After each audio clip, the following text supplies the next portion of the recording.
Let's go! Today we are breaking down one of the ballsiest, craziest, stupendous plays in LSU history. Burrow takes off and gets in the clear. Gets a block. Makes a cut and is knocked out at the 5. That's gutsy without a timeout, but it works.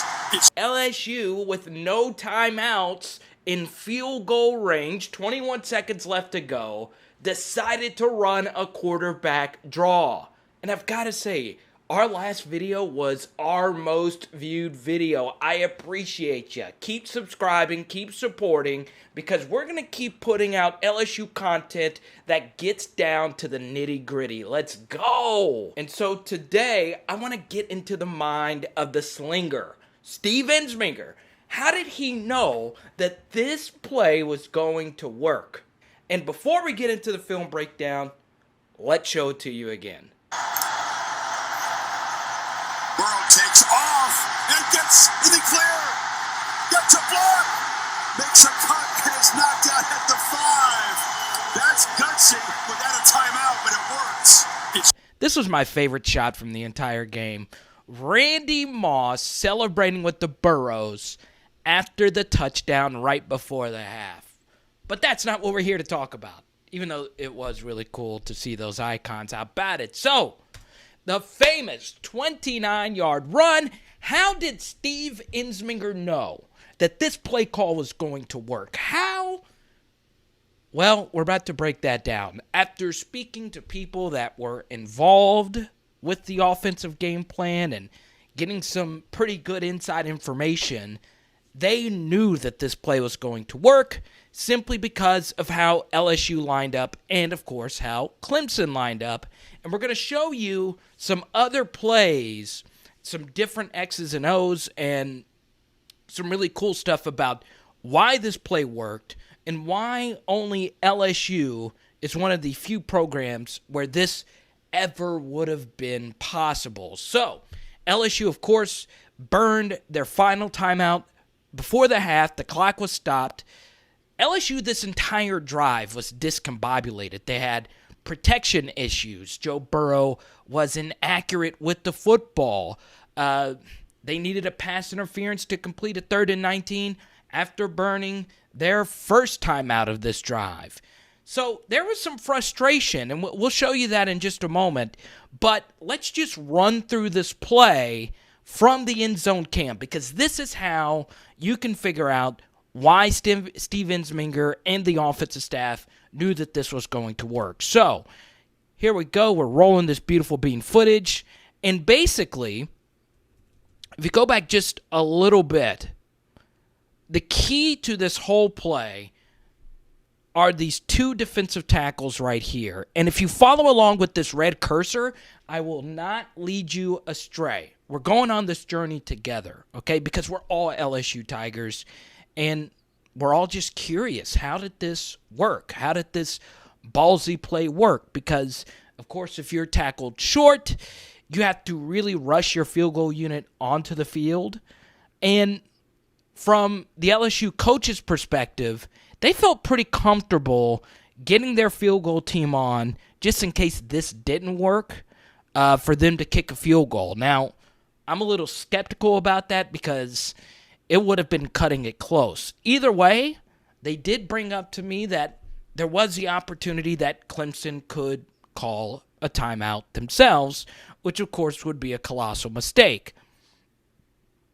But they knew this play was going to work because of how Clemson lined up. Once again, if Clemson did not line up in this formation, LSU would have checked out of this play. The reason why this works is because of what Nick Saban brought up when he broke down this very drive himself on ESPN+. By the way, you should check that out because it is very good. However, he didn't break this play down from this angle. So the key here is opening up one of these A gaps. That's where Joe Burrow wants to go, right up the middle. So you're hoping Sadiq Charles can keep this end on the outside. These defensive tackles were lined up in what's called a 3 technique, Normally, Clemson runs a three-man front where this guy would be over Austin Deculus, this guy would be head up over the center, and this guy would be head up over the tackle. Well, this was only the fourth time Clemson actually lined up with 2-3 techniques instead of a normal zero tech. And we'll show you why that's important on an earlier play. But the key here is keeping these defensive tackles upfield and outside of these gaps. LSU's offensive line not only does a great job of that across the board, Cushenberry, who actually missed a block earlier on this drive, makes the critical block, getting him out of the A-gap. And then Damian Lewis, this was his initial player. Not only did he get him out of the play, D. Lou also got the critical block right here. And here's something else that's interesting, is that Joe Burrow could have easily run right through there and gotten a lot of yards as well, but he chooses to go towards the sidelines. I don't know exactly why he did that, but my best guess would be because it gave him the option to run out of bounds. We're going to go ahead and run this play out. Great block right here from Clyde. Booger McFarland's going crazy. LSU right there at the 6 and the iconic Joe Burrow finger point. So, let's show you a different way, an above-angle view of how this play actually worked. So this is how Clemson would normally line up if LSU is in this 5-wide set. They would have this, this, this, and this. But instead, Clemson lined up in how LSU expected them to line up. And essentially, what you're wanting to happen is this defensive tackle rushed to the outside, this defensive tackle rushed upfield, and defensive end, obviously, but get this guy going upfield this way, and this linebacker actually dropped back into coverage, which actually ended up helping LSU out. And this backer came on a blitz. Cushenberry did a good job blowing him out of the play, and Joe Burrow essentially did that for his longest rush of the year. Not only was this the perfect play call, Joe Burrow, as we mentioned in the last episode, out of all the crazy runs he had, Auburn, Alabama, this was his best one of the year, and it's really crazy to think about. So, how about we go back earlier into the game? So, according to my calculations, LSU faced that Clemson front where 2-3 techniques 4 times. So Clemson lined up 46 times defensively in the half. Only 4 times did they line up in this formation. So we go back earlier into the game, and this is nearly midway through the second quarter where we first see this set. Once again, Clemson normally has this true freshman defensive tackle over the center. And let's see how it actually works out the first time. Joe Burrow. And once again, if you're not a film nerd, I totally get if you're disinterested in this. But Joe throws a dart, and Justin actually just dropped this ball. And LSU actually protects it well the first time that they see it. And Justin's just got to catch that. It's just a rare drop. It's a tough catch, but you expect him, the record setter, first rounder, to make that catch. So Clemson lines up in it again. And now I'm going to let you know, this is going to give you chills. All right? It's slightly different than the 29-yard run because Katowski is not right here and Simmons is actually behind the play. But they actually end up in pretty much the same gap as you'll see here. So Katowski actually comes on a blitz here. And I want you to see Joe Burrow's eyes. Now, Joe Burrow's eyes are actually reading, and this is just me guessing. I'm not Joe Burrow, obviously. I'm not handsome and a millionaire. But Joe Burrow's eyes are actually reading these defensive tackles to see which gaps they're in. And you can see he is looking at that DT, and then he looks over there.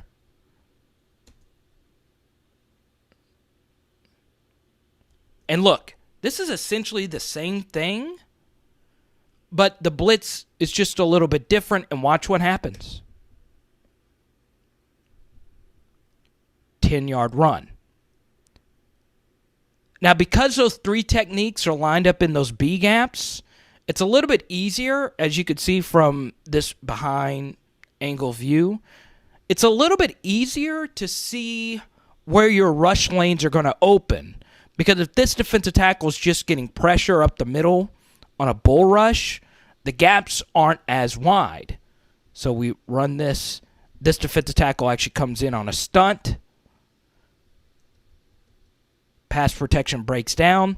But look, Burrow sees this open gap. And here's the thing. And this is why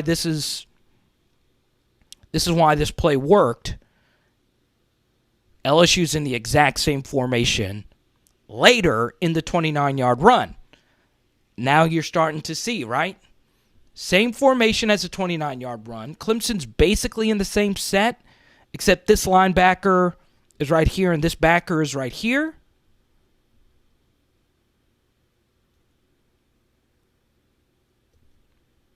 Basically a four-man rush. Once again, because they're in man coverage, your backs are turned to the actual runners, or the actual running quarterback. And Joe Burrow actually beats Isaiah Simmons to the first down marker. I'm telling you, Joe Burrow has to run a 4.6. I mean, that's just insane that he even got to that first down marker right there. So, the next time LSU saw that double three technique formation was actually a little bit earlier in the drive. We'll show you that. Let's go ahead and boost this bad boy on out. And I want to show you this right here. So this is how Clemson normally lines up. This is their normal three-man front. And you see, you can't tell where your rush angles are going to be as a quarterback because all these gaps are unidentified. You don't know where each player's coming from. And that right there was the third down pass to Justin.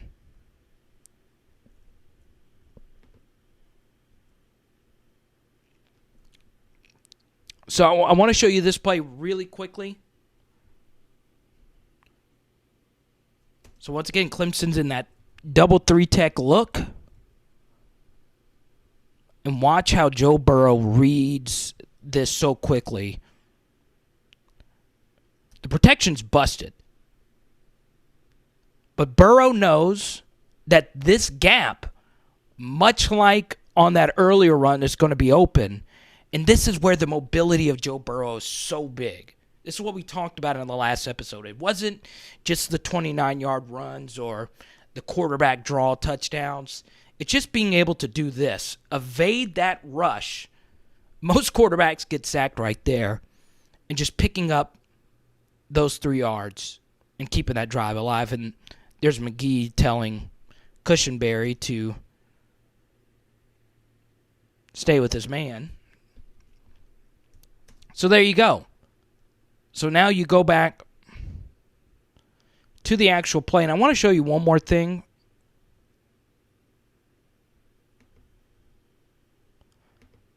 Just to set the record straight.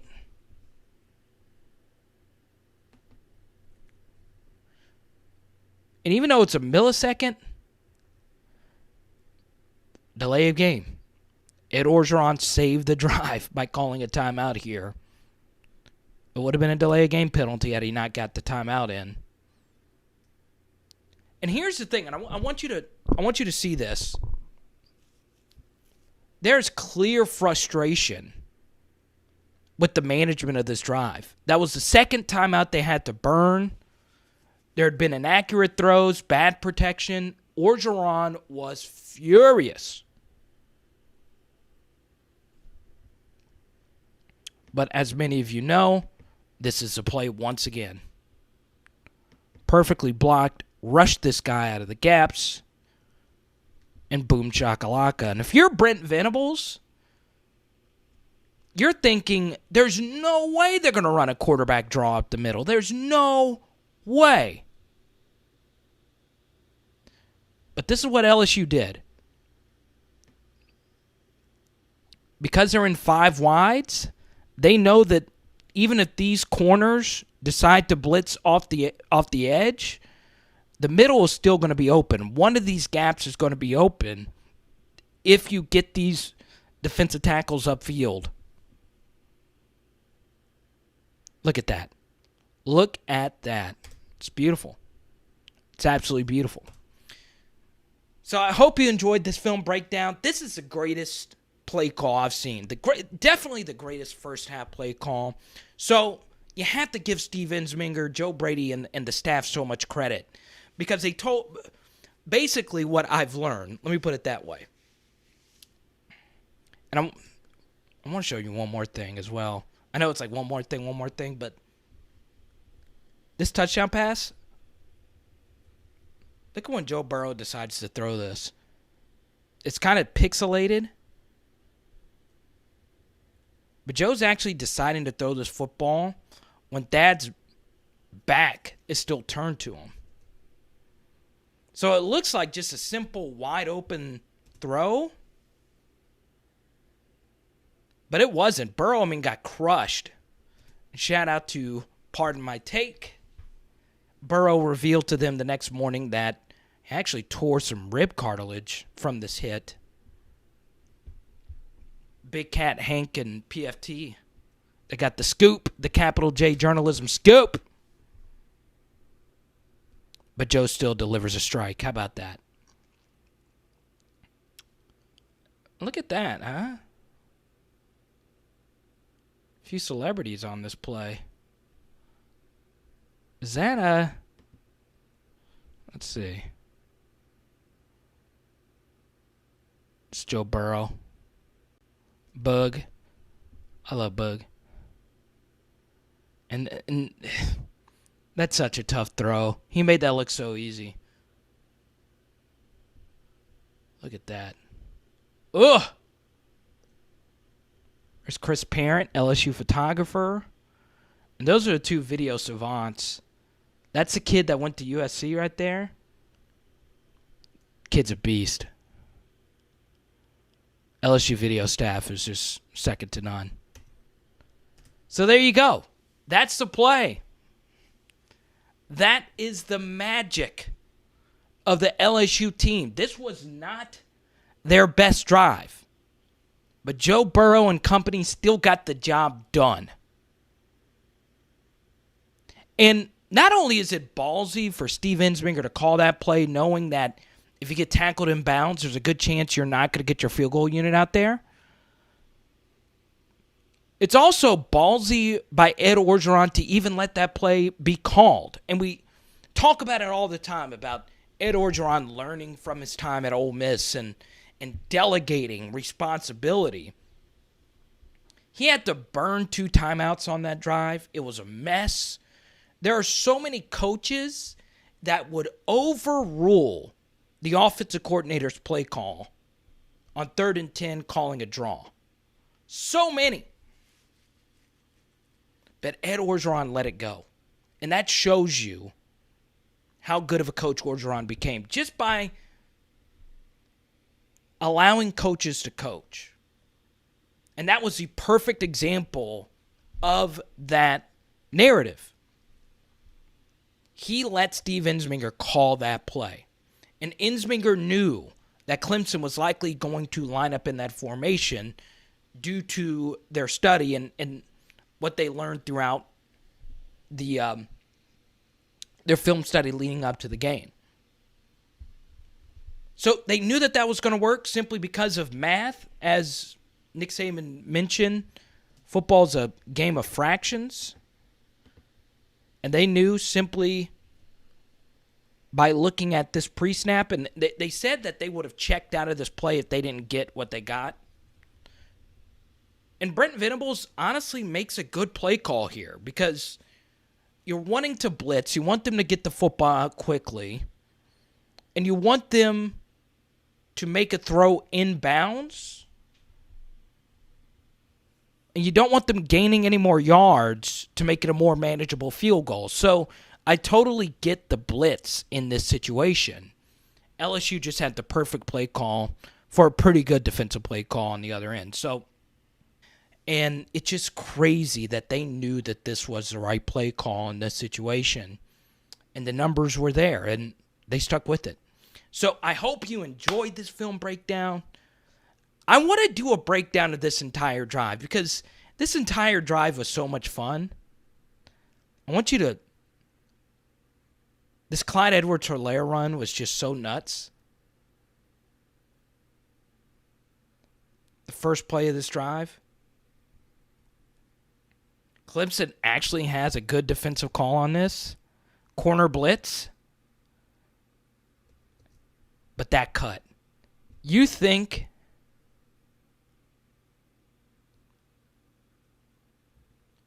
Right there, you think he's just going to take that. That's just a sick cut. That's just sick. That's just so sick. Whoop! That's just gross. But this entire drive was just crazy. But this would take another 10 or 15 minutes to break it down. But if you want me to do a full breakdown of this 11-play, 95-yard drive where Clyde Edwards-Helaire made a play, Jamar Chase had a 15-yard slant. On 3rd and 5, Justin Jefferson ran a perfect route for a first down. Terrace Marshall on 3rd and 19 drew a pass interference call. And, of course, Thaddeus Moss ended the drive with a touchdown. That was the perfect team drive. Even in the face of adversity, LSU was able to get it done. If you want me to do a full breakdown of it, let me know what you think in the comment section. Subscribe, and I hope you're enjoying this channel. Let's go. It's Power Hour LSU. Boom! Boom, boom, boom.